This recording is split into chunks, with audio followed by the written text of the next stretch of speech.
Hello everyone and welcome to the guide on setting up multi-world, multi-game Archipelago randomizer. In this video I'll cover how to set up the witness. Setup of this game requires quite few steps for it to work properly.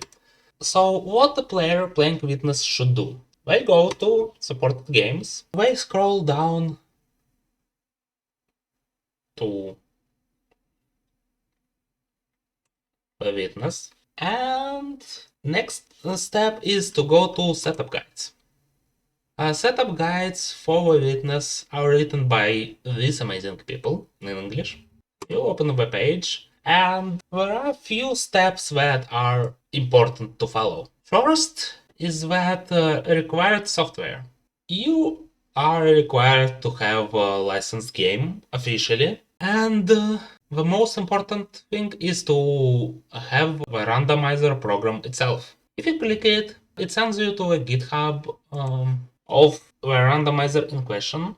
Next up is to download the program, Witness Randomizer. So that's already enough to run the game, but I'll download more things that would help with playing and randomizing Witness. As the tutorial page for the Witness says, there are multiple optional softwares, and the most important, in my opinion, is Tracker, because Tracker allows you to not get lost. Witness is a game with a lot of stuff, so if you don't like to get lost for an indefinite amount of time, I recommend downloading Pop Tracker and Tracker for Witness. It brings to respective GitHub pages where you can download the latest version of a tracker. Next, you go to Assets and you download the zip you need. Next, you extract the file of the tracker. So when it's extracted, you can launch tracker, but first you should add the pack, specifically witness pack for Archipelago Randomizer, and this is the page for that. So you go to this Archipelago tracker pack for the witness and you download it. Next thing is that you do not unpack this anywhere. Instead, you go to your pop tracker folder, you go to the packs folder and you place a zip file as it is. You do not need to unpack it, and that's everything that is required for the witness to run. Next, assuming that multi-world room is set up, player would launch the game with settings they want.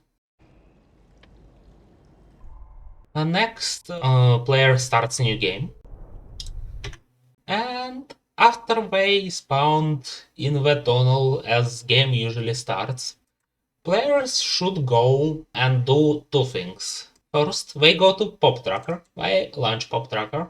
And now some explanation of what this tracker is. On the left, you can see all files that is possible to solve. And the right diagram is showing what locations are available to you. It's shown in this metro or subway-like diagram. So to connect this tracker so it tracks everything automatically, player needs to press IP icon here, which connects it to Archipelago. Here you ask the host for the port, and in this case, the port is 53649. That's okay. Then you enter specific slot. In my case, slot name is Val. And you enter password if there is password for the room. Then Pop Tracker will connect automatically to specifically your slot and will list all things that is possible to do. And last but not the least is to randomize the game itself. For that, you need to launch the randomizer, and you get this window in which you enter your address, including the port that I copied earlier. Enter slot name, which for me it was val, as I mentioned earlier, and you enter the password. Then you press the connect button. Important thing to note is that randomizer can only be launched after game was launched. Another important thing to mention, you can get your last address, slot name and password by pressing restore credentials. Those will be filled automatically for the last room you was a part of. Anyway, when you press connect to randomize the game, and then you click back to the game window. And when you play the game, if you see this as your first panel, then you know that everything works. So you go out and start solving. And as this door said, good luck and have fun. Thanks for watching this video, and I see you in the next one.